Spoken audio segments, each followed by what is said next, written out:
மலத்தையே உணவாக உட்கொள்ளக்கூடிய பன்னிகளை பார்த்துருக்கீங்க. மனித பன்றிகள்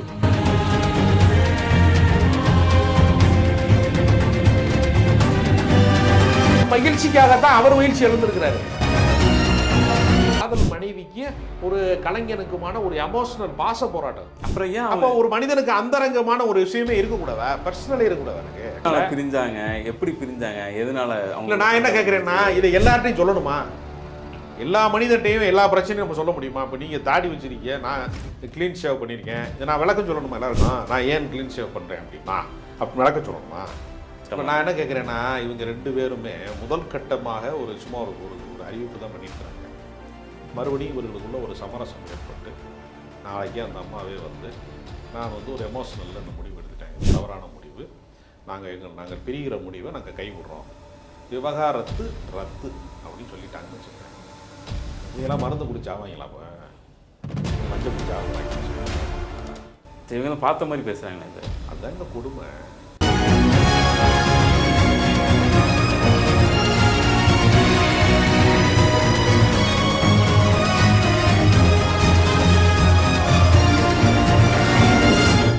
நேயர்களுக்கு வணக்கம். சமூக வலைதளங்களில் பல வதந்திகள் போயிட்டே இருக்குது. யாரை பற்றினாக்கா ரஹ்மான் சாரை பற்றி. அதெல்லாம் உண்மையா பொய்யான்றதை சார்கிட்ட கேட்டிருந்தீங்களா? சார் வணக்கம். வணக்கம். வணக்கம். புகழ் மிக்கவர்கள் என்பவர்கள் ஒரு பறவையை போன்றவர்கள். எல்லாருக்கும் புகழ் கிடைப்பது கிடையாது. ஒரு துறையிலே சிறந்து விளங்குகிறவர்கள் மட்டும்தான் வந்து புகழ் பெற முடியும். அதில் ஒரு சிலர் தான் புகழின் உச்சிக்கு போக முடியும். புகழ் மிக்கவர்கள் என்பவர் பறவையை போன்றவர்கள். அந்த புகழை அடைய முடியாதவர்கள் என்ன செய்யறான்னா, அவர்கள் மேல கல்லறிய முடியாத தூரத்துக்கு பறந்து விட்ட பறவைகளை மட்டும்தான் கைவிடுகிறார்கள். இல்லாட்டினா இந்த அவதூறு பரப்புவது, நெகட்டிவ் இமேஜ் பரப்புறதுலாம் வந்து ஒரு மனநோயாளிகளுடைய வேலை. ஒரு புகழ்மிக்க மனிதனாக இருக்கக்கூடிய இசையமைப்பாளர் ஏஆர் ரஹ்மான் வந்து ஒரு 13 வயதில் தகப்பனை இழந்து ஒரு துயரமான வாழ்க்கையில் இருந்து, ஒரு குடும்ப சுமையை தூக்கி சுமக்கிற வாழ்க்கையில் இருந்து, ஒரு தாயின் வழிகாட்டல்ல, ஒரு இளமை பருவத்தில் டீனேஜில் எல்லாருமே வந்து சந்தோஷமான ஒரு பருவமாக வாழ்ந்து கொண்டிருக்க வேண்டிய நேரத்துலலாம் இசைக்கூடங்களில் போய் வேலை செய்து குடும்பத்தை காப்பாற்றுறதுக்காக வேலை செய்து தன் அடையாளங்களை வந்து உருவாக்கி முதல் திரைப்படத்திலேயே தேசிய விருது பெற்று அதற்கு பின்பு அவருடைய உயரம் எங்கோ போகிறது. 92ல் அந்த திரைப்படம் வருகிறதுனா அவருக்கு திருமணம் எப்போ நடக்குது? 95ல் நடக்குது. அப்போ அவர் புகழின் உச்சிக்கு போனதற்கு அவர் பின்பு ஒரு வாழ்க்கைக்குள்ள ஒருவர் வருகிறார். அவங்களோட வந்து குழந்தை இருக்கு, அவங்க வந்து சந்தோஷமா வாழ்றாங்க. ஒரு கட்டத்துக்கு மேல இசைக்காக தன்னை முழுமையாக அர்ப்பணித்து கொண்ட ஒரு மனிதனோட ஒரு குடும்ப வாழ்க்கையோட முழுமையாக நமக்கு அர்ப்பணிக்கலையே, நமக்காக வாழலையே, இசைக்காக மட்டுமே வாழ்ந்து கொண்டிருக்கிற மனிதனுங்கிறப்ப நான் கேட்கிறேன், ஒரு இசை ரசிகனாக கேட்கிறேன், நம் இரவுகளை தாளாட்டிய ஒரு இசைக்கலைஞன், நம்மளுடைய தொலைதூர பயணங்களில் எல்லாம் கூட வருகிற ஒரு இசையை கொடுத்த ஒரு கலைஞன், நம் ஒவ்வொரு பருவத்திற்குமான பாடல்களை இசைத்த ஒரு கலைஞன், அவங்க வாழ்க்கையில் ஒரு இல்லறத்தில் ஏதோ ஒரு எல்லா குடும்பங்களையும் நடக்கிறது. புகழ்மிக்கவர்களுக்கு என்று தனி விதிவிலக்கு கிடையாது. எல்லாரும் மனிதர்கள் தான்.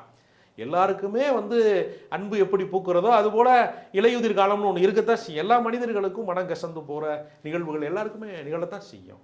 அவங்க பிரேக்கப் ஆகி போகிறாங்க, வேணான்னு போகிறாங்க அப்படின்னா அதை கண்ணியமாக கடந்து போவதற்கு கற்றுக்கொள்வதற்கு பதிலாக கற்பனையான குற்றச்சாட்டுகளை சொல்லி, அவதூறான குற்றச்சாட்டுகளை சொல்லி, ஒரு மனிதன் தனி மனித அறத்துக்கு எடுத்துக்காட்டாக திகழக்கூடிய ஒரு கலைஞன் மீது நீங்கள் கல்லறிவதற்கான வாய்ப்பாக அவதூறுகளை அள்ளி வீசுறாங்கன்னா, நான் கேட்குறேன், நம்மளை ரசிக்க வைத்த கலைஞர் நம் மகிழ்ச்சிக்காகத்தான் அவர் மகிழ்ச்சி எழுந்திருக்கிறாரு.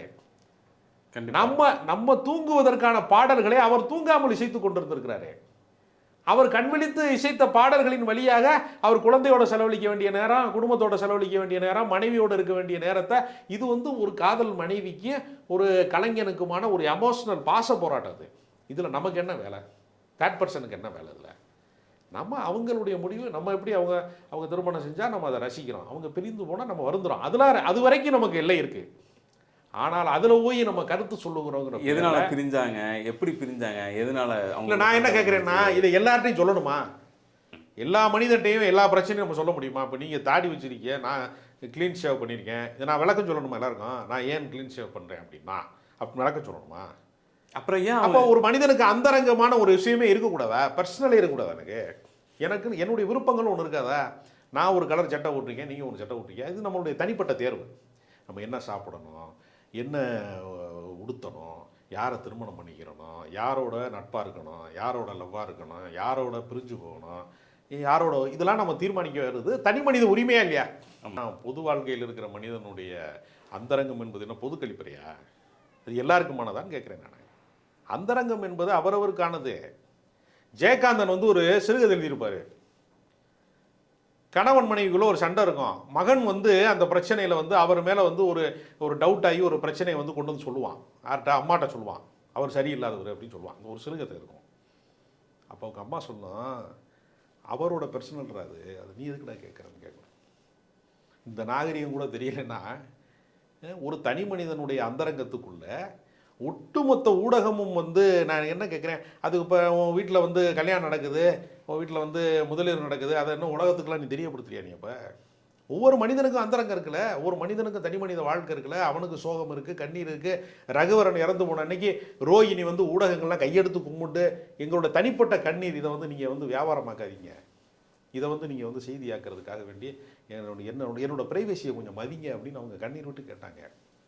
இது என்ன நாகரிகம்ங்கிறது வந்து ஒரு அத்துமீறல் இல்லையா? அது இதுக்கு என்ன நியாயம் இருக்குது? இது எப்படி நீங்கள் செய்யலாம் அப்படின்னு ஒரு கேள்வி இருக்கிறது. சார் இதுலேயும் ஒரு முக்கியமான ஒரு பர்சன் சார். அவர் வந்து இந்த கேள்வி ஒரு ஆன்சர் சொல்கிறார் சார். அவர் என்ன தெரியுமா, சினிமா உலகத்துக்காக என்ன செஞ்சிட்டார் அவர்? அப்படி திரைப்பட உலகத்திற்கு அவர் என்ன செய்தாருங்கிறதை இந்த முட்டாள்களுக்கு தெரிவிப்பதற்காக நான் சொல்கிறேன். அது திரைப்பட உலகத்துக்கு என்ன செய்யணும். சமீபத்தில் கூட ஒரு லைட்மேன் வந்து உயரத்தில் இருந்து தவறி விழுந்து இறந்து போய்விட்டாருன்னொன்னே நான் 2-3 நாட்கள் வந்து உறங்கவே இல்லை. ஒரு வாரம் என் மனதை அழுத்தி கொண்டே இருந்தது. லைட்மேன் வந்து இந்த மாதிரி இறந்து போயிட்டா அவங்களுக்கு என்ன இன்சூரன்ஸ் இருக்குது, வாழ்க்கையில் என்ன பாதுகாப்பு இருக்குது, அந்த குழந்தைகள் அந்த வீட்டில். ஏன்னா இவரே 13 வயதில் தகப்பனை பறி கொடுத்தவர், ஒரு நோய்வாய்ப்பட்டவருடைய தகப்பனர் இறந்து போனவர். அந்த குடும்ப வாழ்க்கையினுடைய சுமைகள் அவருக்கு தெரியும், அந்த கண்ணீர் அவருக்கு தெரியும், எப்படி அவங்க வாழ்க்கையை எதிர்கொள்வாங்கன்ட்டு.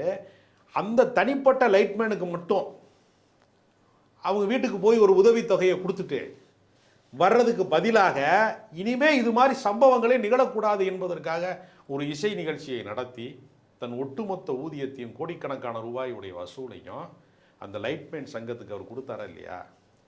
பெப்சி சங்கத்தில் வந்து அவருக்கு நன்றி தெரிவித்து ஒரு பெரிய பேனர் வச்சுருந்தாங்க அந்த பெப்சியினுடைய அலுவலகத்தினுடைய வாசலில். ஆர்கே செல்வமணி போன்றவர்கள்லாம் இதை யாருமே செய்யலை. லைட்மேனை வந்து யாருமே மதிக்க மாட்டாங்க. நமக்கு தெரியும் ஒரு ஹீரோக்களுக்கு இருக்கிற மரியாதை, ஒரு பிரபலமான இருக்கிறவர்களுக்கு இருக்கக்கூடிய மரியாதையில் ஒரு 0.5% கூட அவங்க வந்து மதிக்க மாட்டாங்க யாருமே. அதற்கு அவர் பொறுப்பேற்றுக் கொண்டாரா இல்லையா? அந்த சுனாமி வந்தபோது நாகப்பட்டினம் கடற்கரை ஓரத்தில் வந்து அந்த பல பேர் வந்து நேரடியாக அந்த அலையை பார்த்தவன், நம்ம கூட பேசிக்கிட்டு இருந்தவன், நேற்று வரைக்கும் பழகினவனை கடல் அலை இழுத்துட்டு போய் ஒரு பேரலை மாதிரி வந்து இழுத்துட்டு போய் அவன் மறுபடியும் பிணமாக கரை ஒதுங்கி கிடக்கிறதை பார்த்து மனப்பதட்டமாகி பிறழ்வுக்கு ஆளானவர்களுடைய அவங்களுக்கு கவுன்சிலிங் பண்ணணும் அப்படின்னு பல பேர் சொன்னப்போ திடீரென்று போய் அந்த இடத்துல அந்த கிராமங்களில் போய் ஒரு இடத்த தேர்வு செய்து அவங்களுக்காக ஒரு இலவசமாக ஒரு கச்சேரி நடத்தினார். புற்றுநோய் பாதித்தவர்களுக்கு எவ்வளோ பேருக்கு வந்து அவர் உதவி செய்திருக்கிறாரு. இதெல்லாம் ட்ரஸ்ட் மூலமாக நிறையா செஞ்சுருக்கிறாரு. இந்த உலகத்தில் வந்து எனக்கு 2 தேர்வுகள் இருந்தது, ஒன்று அன்பு, இன்னொன்று வெறுப்பு. நான் வந்து அன்பை தேர்வு செய்தேன்னு சொன்ன உடனே வெறுப்பு அரசியலை கையில் வைத்திருக்கக்கூடிய சங்கிகளுக்கெல்லாம் வயிறு எரிஞ்சிச்சு.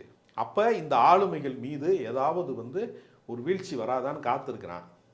குடும்பத்தில் இருக்கக்கூடிய சின்ன ஒரு மன வருத்தத்தில் ஏற்படுகிற ஒரு பிரிவை பயன்படுத்தி கொண்டு அவர் மேலே தொடர்ந்து அவதூறுகளை அவங்க பரப்புகிறாங்க. திரு ஏ. ரமன் அவர்கள் பெண்கள் விஷயத்தில் சபலம் உள்ளாளா? அது அவரோடு பணியாற்றியவர்கள், அவரோடு பணியாற்றிய பாடலாசிரியர்கள் பல பேர் எனக்கு நண்பர்கள்.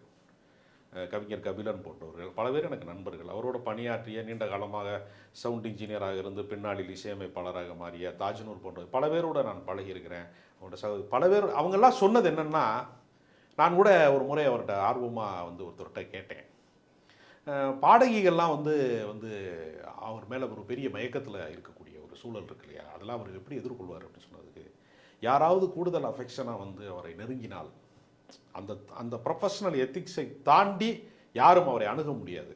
அந்த கோட்டை யாராவது தாண்டினால் மீண்டும் அவர்கள் பாடுவதற்கு அழைக்கப்பட மாட்டார். அவர் வந்து 2 ஆஸ்கார் விருதுகளை பெற்றவர், கோல்டன் குளோப்புங்கிற உயரிய விருதுகள் பெற்றவர். இந்த சர்ச்சைக்கு நடுவில் கூட ஒரு ஹாலிவுட் விருது ஒன்று இன்றைக்கு ஆடு ஜீவிதத்துக்கு கொடுத்துருக்கான். இவ்வளவு பெரிய விருதுகள் பெற்றவர். அவருக்கு ஆஸ்கார் விருது பெற்ற போது நடந்த அதற்காக வேண்டி இங்கு வந்து தலைநகர் சென்னையில் வந்து அவருக்கு பாராட்டு விழா நடந்த போது அன்னைக்கு எம்.எஸ். விஸ்வநாதன் உயிரோடு இருக்காரு. இளையராஜா இன்றைக்கு இருக்கக்கூடிய அதே இளையராஜா அந்த மேடையில் பங்கேற்றாரு. அப்போல்லாம் அவர் என்ன பேசினார்னா, ஏற்புரையில் இப்படிப்பட்ட இசை மேதைகளுக்கு வழங்கப்பட வேண்டிய விருதை எனக்கு வழங்கியிருக்கிறார்கள், அவர்களின் சார்பாகத்தான் நான் பெற்றுக்கொள்கிறேன். சில பேர் என்ன பண்ணுவாங்கன்னா, பரிசு கொடுக்கும்போது சம்மந்தப்பட்ட ஆள் வர முடியலைன்னா அவர் சார்பாக யாராவது பெற்றுக்கொள்வாங்க தெரியுமா? சொல்லுவாங்க, அவர் வர முடியலைங்க, இந்த அவருக்கு பதிலாக நான் வாங்குறேன். ஒரு குழந்தை வந்து பரிசு வாங்க முடியல அப்படின்னா அவங்க அம்மா வந்திருக்கிறாங்க, அது உடம்பு காய்ச்சாங்க, அதுக்கு அப்படின்னு அதற்கு பதிலாக பெற்றுக்கொள்ளுன்னு சொல்லுவாங்க தெரியுமா? அப்படி தான் அவர் பணிவை பேசினார்.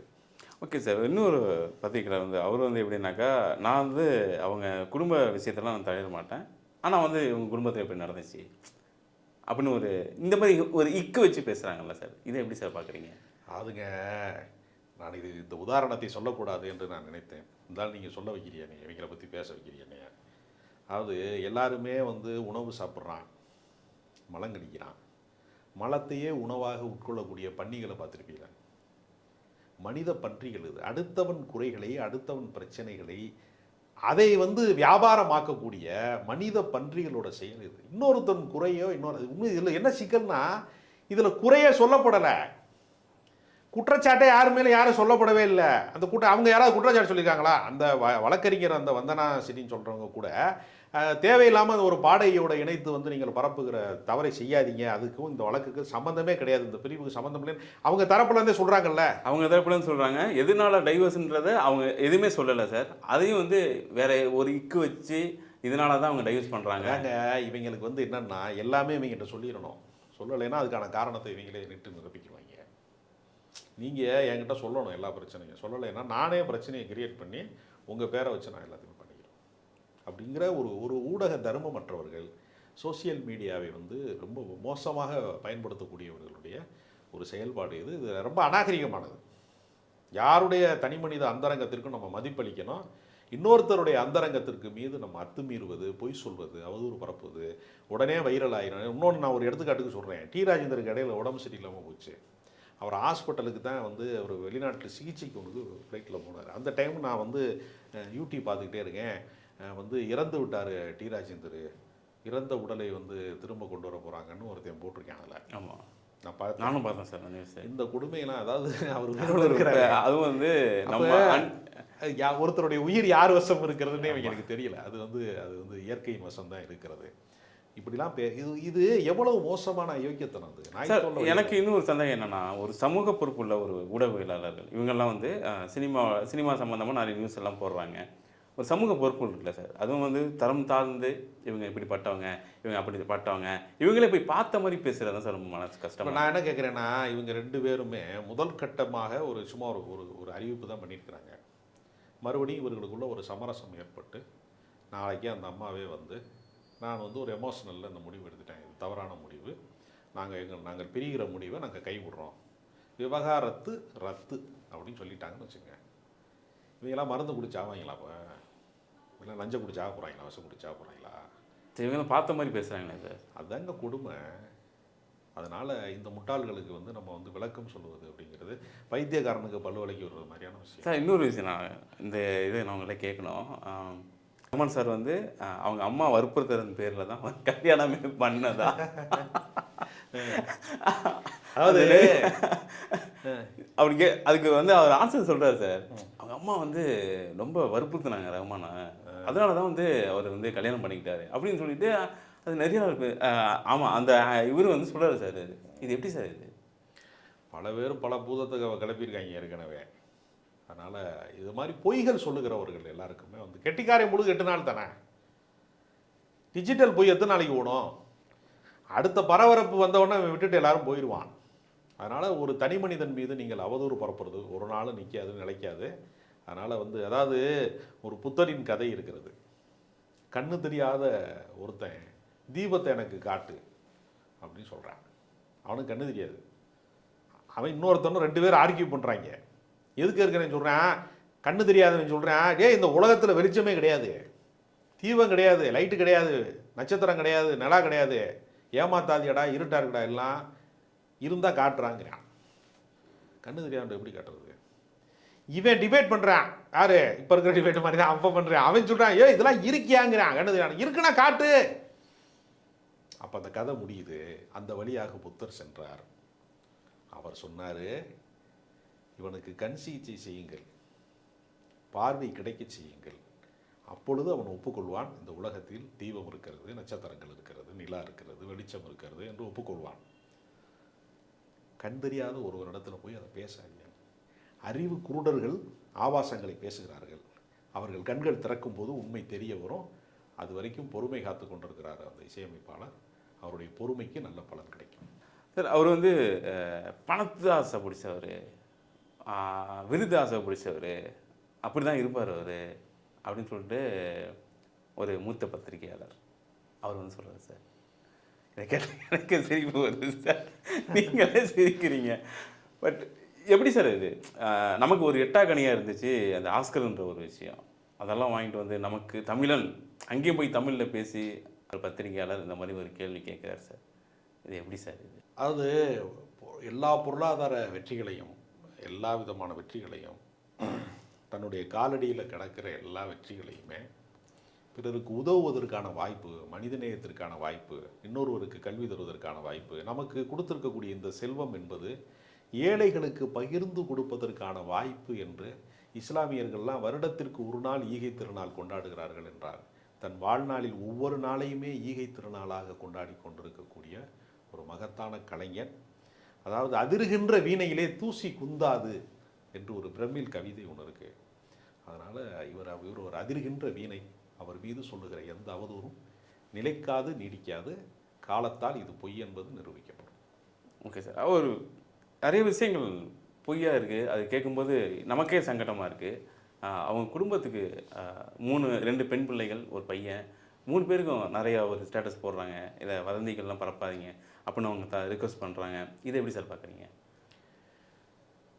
அவங்க அந்த மாதிரி கெஞ்ச வேண்டிய நிலைமைக்கு கொண்டு வந்து சேர்த்ததற்காக டிஜிட்டல் மீடியா, இந்த சோசியல் மீடியாவை செய்திருக்கக்கூடிய இந்த ஒரு தனிப்பட்ட ஒரு மனிதருக்கு செய்திருக்கக்கூடிய அநீதிக்கு நான் வந்து வருத்தம் தெரிவிக்கிறோம், அவ்வளோதான். மற்றபடி அவர்கள் வருந்த வேண்டிய அவசியம் கிடையாது. ஏன்னா உண்மை தான் வந்து நிலைத்திருக்க போகிறது, வேறு எதுவுமே நிலைத்திருக்க போகிறது இல்லை. அதனால் நிச்சயமாக உண்மை வெளியில் வரும். அதனால் இவங்க கற்பனையாக சொல்லப்பட்ட அந்த குற்றச்சாட்டுகள், கற்பனையாக சொல்லப்பட்ட அவதூறுகள், கற்பனையாக சொல்லப்பட்ட ஆபாச கூச்சல்கள் எதுவுமே நிலைக்காது. அதனால் இது காலம் வந்து அவர்கள் யார் என்று காட்டி கொடுத்துரும், பொய் சொன்னவர்கள் யார் என்று காலம் காட்டி கொடுத்துரும். அதனால் இதை பற்றி யாரும் வருந்த வேண்டிய அவசியம் கிடையாது. நிச்சயமாக வந்து மேகம் மூடுறதுனாலெல்லாம் ஒரு நிலவு வந்து மறைஞ்சிடுறது இல்லை இயற்கையில், அதுபோல தான் இதுவும். அதனால் இதை வந்து பொருட்படுத்த வேண்டிய அவசியம் இல்லைங்கிறது. அவரை பற்றிய விமர்சனங்கள் பொய் வந்து வேகமாக பரவும், உண்மைங்கிறது மெல்ல மெல்ல தான் போய் சேரும் அப்படின்றாங்க. அவரை பற்றி பேசும்போது பார்த்திங்கனாக்கா நிறைய விஷயங்கள் வந்து பொய்யாவே பேசிக்கிட்டு இருக்காங்க. அது வந்து அவங்க கூட இருக்கிறவங்களுக்கும் சரி, அவங்களுக்கு பார்த்தா தெரியும். கவிக்கோ அப்துல் ரஹ்மானோட ஒரு கவிதை ஒன்று இருக்குது. மேலே சென்று கொண்டிருக்கிற மேகத்தை பார்த்து புகை சொன்னது, உன்னை விட நான் தான் பெரியவன் என்று. மேகம் சிரித்து கொண்டு கடகடவென சிரித்து கொண்டு மழையாய் இறங்கியது, புகை காணாமல் போனது. உயரம் என்பது மேலே ஏறுவதில் இல்லை, கீழே இறங்குவதில் இருக்கிறது என்று ஒரு கவிதை இருக்கிறது. அதனால் இது ஒரு புகை மூட்டம் மாதிரி தான். இது ஒரே ஒரு புகையும் வந்து மேகமும் பார்க்கறதுக்கு கண்ணில் ஒன்று மாதிரியே தெரியும், ஒரே மாதிரி தெரியும். ஆனால் மழை இறங்குற போது புகை காணாமல் போயிடும்.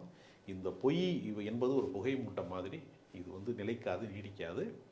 உயரம் என்பது மேலே ஏறுவதில் இல்லை, கீழே இறங்குவதில் இருக்கிறது. அவருக்கு எவ்வளோ பெரிய ஆஸ்கார் கொடுத்தாலும் அவர் சாமானிய மக்கள் ஒரு லைட்மேனுடைய துயரம் குறித்து சிந்திக்கக்கூடியவராக, சக கலைஞர்கள் மீது அக்கறை மிக்கவராக அவர் இருக்கிற காரணத்தினால அவர் ஒரு மலை மேகம் போல பொழியக்கூடிய ஒரு இசை மேகம்.